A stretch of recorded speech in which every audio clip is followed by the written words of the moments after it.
আজ আমরা যাচ্ছি একদিনের জন্য ঢাকা থেকে কিশোরগঞ্জের বিখ্যাত পাগলা মসজিদ ঘুরতে, কিন্তু শর্ত একটাই, পুরো ভ্রমণটাই হবে মাত্র 1000 টাকার বাজেটে। দেখি এই বাজেটে ঘুরে আসা যায় কিনা।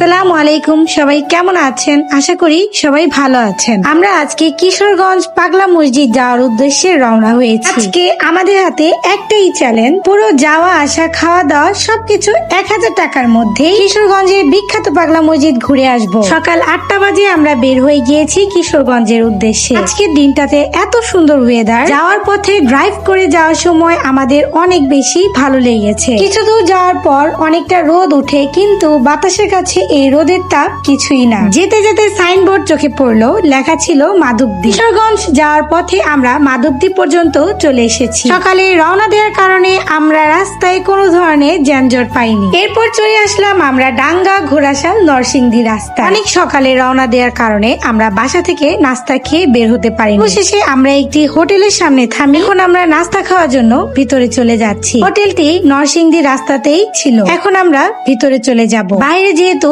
একটু তাপ ছিল, তাই আমাদের অনেক বেশি ক্ষুধা লেগে গিয়েছে। ভিতরে এসে আমরা আমাদের সকালের নাস্তা অর্ডার করে দিয়েছি। এখন বসে বসে আমরা খাবারের জন্য অপেক্ষা করছি। হোটেলটির চারপাশে পরিবেশ খুব সুন্দর ছিল। সকালের নাস্তা হিসেবে আমরা পরোটা, ডিম এবং ভাজি অর্ডার করেছি। গাইস, এখানে ডিমের থেকেও ডাল ভাজিটা অনেক বেশি মজা ছিল। আমার কাছে তো এখানে ডাল ভাজিটা অনেক বেশি মজার লাগে। আমি 1 প্লেট খেয়ে আরো 1 প্লেট অর্ডার করেছিলাম। আমার সাথে সাথে আমার হাজবেন্ডেরও ডাল ভাজিটা অনেক বেশি মজা লেগেছে। নাস্তা খাওয়া শেষ করে আমরা 2 কাপ চা অর্ডার করি। চাটি একেবারে খাঁটি গরুর দুধ দিয়ে বানানো ছিল। খুব এনজয় করে আমরা সকালে চাটি খাচ্ছিলাম। সকালে নাস্তায় বিল এসেছে মাত্র 270 টাকা। গাইস, আমরা আছি এখন ঢাকা সিলেট মহাসড়ক ডগরিয়া নরসিংদী রাস্তায়। আমরা মাত্রই সকালে নাস্তা করলাম, এখন আবার রানওয়েতে যাব। তো সবাই আমাদের জন্য দোয়া করবেন যেন আমরা সেফলি আমাদের ডেস্টিনেশনে পৌঁছাতে পারি। আমরা এখন ঢাকা সিলেট মহাসড়কে উঠে পড়বো এবং এই রাস্তা ধরে ইনশাল্লাহ আমাদের গন্তব্যে দিকে আমরা রওনা দিব। আবার 1 ঘন্টা পর একটা ব্রেক দিব, ইনশাল্লাহ দেখা হবে রাস্তায়।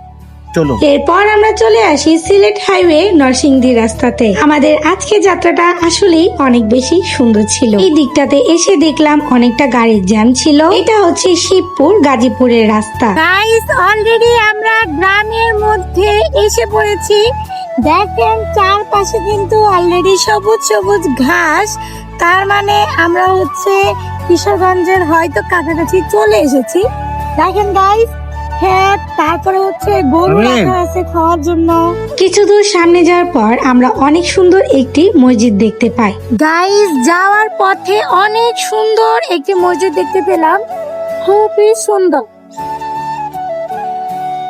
গাইস, আমরা এখন শিবপুর কিশোরগঞ্জের রাস্তার মধ্যেই আছি। এখন একটু রেস্টের জন্য নেমেছি। আর দেখেন গাইস, বাইরের পরিবেশ এত সুন্দর সবুজ, যা ঢাকা শহরের একদম বাইরে।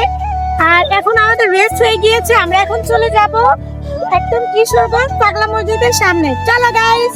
খুবই তাড়াতাড়ি আমরা কিশোরগঞ্জের হাইওয়েতে চলে এসেছি। আমাদের আজকে যাত্রাটা আসলেই অনেক সুন্দর আরামের ছিল। এখানে শুধুমাত্র আল্লাহর রহমত ছাড়া আর কিছুই নেই। দেখো গাইস, আমরা অলরেডি কিশোরগঞ্জের সেই বিখ্যাত পাগলা মসজিদ চলে এসেছি। মসজিদের মিম্বারটি দূর থেকেই দেখা যাচ্ছে। কিশোরগঞ্জের এই মসজিদটি নিয়ে আমি তোমাদের জন্য আরো একটি ব্লগ রেখেছি, চাইলে তোমরা আমার চ্যানেলে গিয়ে দেখে আসতে পারো। সেখানে এই কিশোরগঞ্জের বিখ্যাত মসজিদটি নিয়ে অনেক কথা বলা হয়েছে। এই মসজিদটি কেন এত রহস্যময়, কিভাবে এর উৎপত্তি হয়েছে, কেন মানুষ এটা ভাবে যে এখানে দান করলে মনের আশা পূরণ হবে। আর গাইস, এখানে প্রতি বছর লক্ষ লক্ষ টাকা দান বক্সের থেকে পাওয়া যায়। সবকিছুই আমার কিশোরগঞ্জের পাগলা মসজিদ ব্লগটিতে থাকবে। হ্যালো গাইস, আমাদের পাগলা মসজিদ আমরা ঘুরে ফেলেছি, নামাজও পড়েছি এবং পুরো মসজিদ ঘুরে ঘুরে দেখেছি। আপনারাও ইনশাল্লাহ দেখেছেন, সাথে আছেন।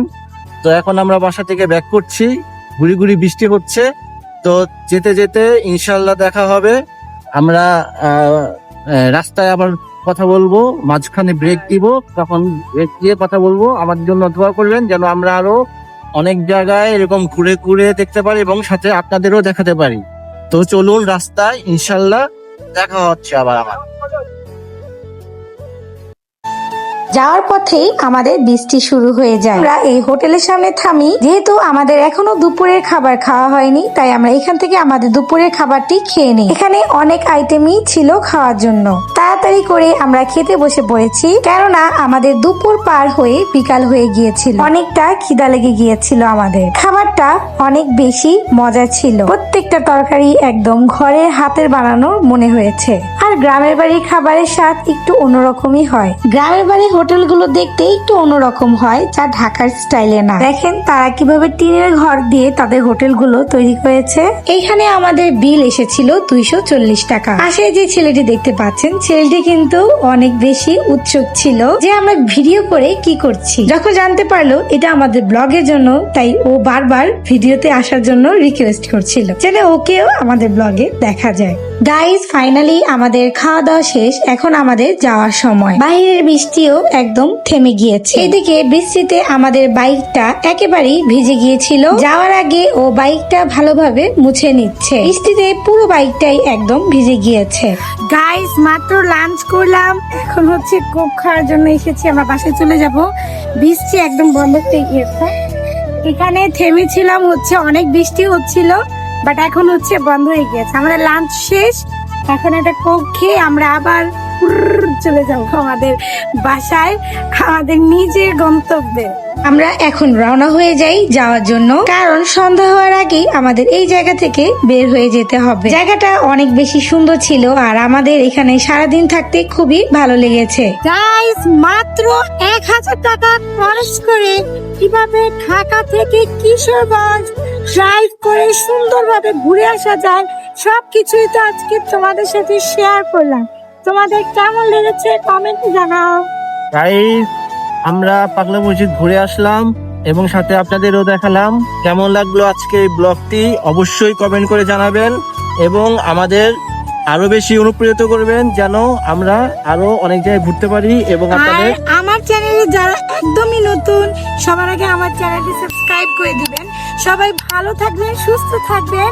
আবার দেখা হবে নেক্সট ব্লগে। আল্লাহ হাফেজ।